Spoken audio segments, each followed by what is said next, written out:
Alright, this is Mr. Gillum, and today we're going to learn a little bit about division word problems. These problems are taken from the worksheets in your division worksheet packet, and so I'm going to do the first two on each of the two word problem pages. Alright, hopefully by the end of this video you'll know how to do these division word problems well, so you can finish the rest of the worksheets. The first worksheet is entitled Unit Fraction Word Problems. That's up at the very top in big letters. This is the first question from that.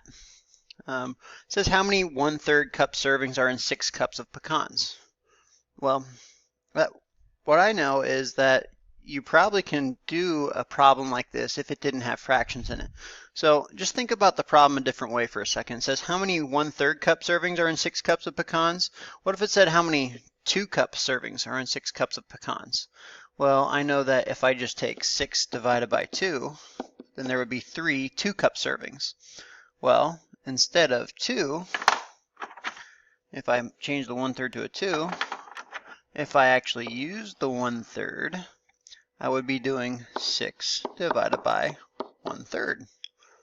All right, so this is a type of problem that you've probably done in the past, except for now, it's just an operation with a fraction involved.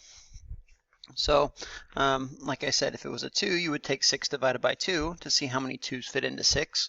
But in this case, it's how many 1/3 will fit into 6. So instead of division, now that we have a fraction, we're going to change that to multiplication by the reciprocal. Okay, so the division changes to multiplication. The 1/3 flips. If you like to see the 6 with the 1 underneath of it, so you can clearly see which one is the denominator and which one is the numerator, that's fine too. We have 6 times 3, 18, and 1 times 1, 1. 18 divided by 1 is still 18. Now, I didn't say this, but I should have said this. 6 and 1 do not reduce. 3 and 1 do not reduce. 6 and 1 don't reduce. 3 and 1 don't reduce. That's why I knew immediately to multiply straight across. I still want you to check reduce, reduce, cross reduce, cross reduce, and then multiply. Okay, so there's the example of the first one. From that same page, a little bit longer word problem this time, it says a pet store had 4 cats to feed. They only had 1/5 of a bag of cat food and each cat got the same amount. What fraction of the bag would each cat get? Well, let's change the numbers from fractions to actual workable numbers. So let's just pretend it said the pet store had 4 cats to feed, and they had, instead of 1/5, let's say they had 12 bags. If they have 4 cats and 12 bags, I know that 12 divided by 4 would equal 3. Each cat could have 3 bags. All right. Unfortunately, they don't have 12 bags of cat food.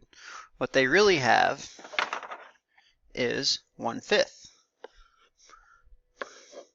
Okay, so instead of saying, well, if I have 12 bags divided by 4 cats, what I only have really is 1/5 of a bag that I have to divide between 4 cats.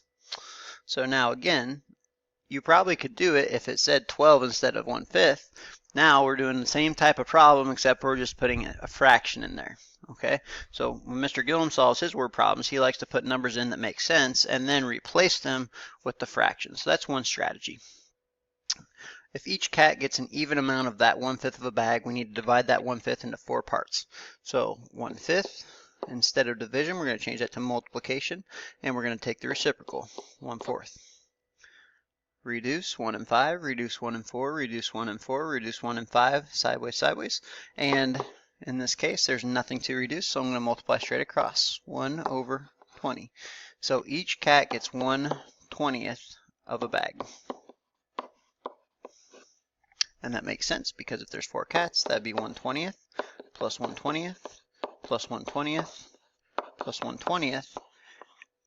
That makes 4/20ths, or 1/5 of a bag. So we know for sure that our answer makes sense. And I believe I forgot to label on the last one. 18, we should always label our answer 18 servings.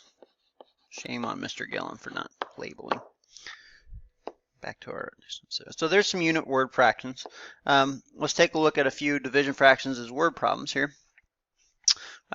This one is on the next worksheet. It's number 1. It says a fast food restaurant had 13 pounds of flour if they split the flour evenly among 3 batches of chicken, how much flour would each batch use? Between what two whole numbers does your answer lie? Okay, so this one's pretty straightforward, so I'm not going to change. It doesn't really see any fractions in there for me to mess with. So if I have 13 pounds of flour and they split it evenly among 3 batches of chicken, all I need to do is take 13 divided by 3. I need 3 equal parts that add up to 13. Okay, so it asks how much would each batch use. Okay, I don't even see a fraction here. So in the past, you might have written it like this, or you might have written it like this, which is what we're going to end up getting here in a second. Or we can practice what we've been learning in class. 13 divided by 3, we can treat them like they're fractions. 13 over 1 divided by 3 over 1. So I'm going to say that's really 13 over 1 times 1 over 3. And you can see that we're going to end up with this 13/3 here when we multiply.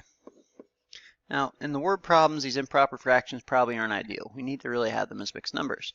So I'm going to divide, because we remember that a divide sign is the same as a divide sign. Okay, fraction bar and a divide sign are the same thing. So I'm going to take 13 divided by 3, and I'm just going to count 3, 6, 9, 12, and then 13 would be right there. So I have 1, 2, 3, 4 whole parts, and then 1 to the 13. So 4 and 1/3 of the way to 15. 4 and 1/3 is how much each batch would use. Pounds lbs of flour. Okay, so there's actually 2 questions here. It asks how much flour. There's the first question. The second question it asks is between what two whole numbers does your answer lie? Well, it's more than 4, because it's 4 and 1/3, but it's less than 5. So between what two whole numbers? Between 4 and 5. 4 and 1/3 is between 4 and 5. Okay, let's just do one more here. It says a teacher had 74 packages of paper. She wanted to split equally into 7 piles. How much should be in each pile?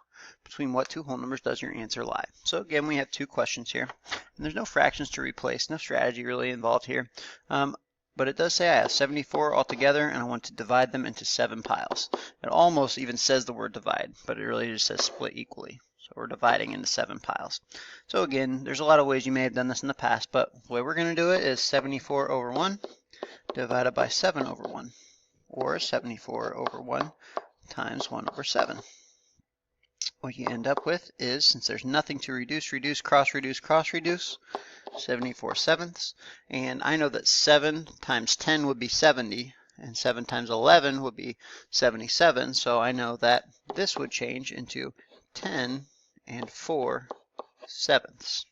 That's how much should be in each pile. That's how much paper. So 7 and 4/7 packages of paper. Okay.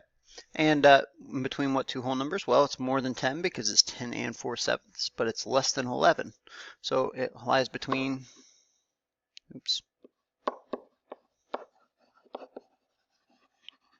10 and 11. Those would be the 2 whole numbers. Okay, so hopefully that gives you a good idea how to do your word problems for today. And you can solve those word problems on your homework.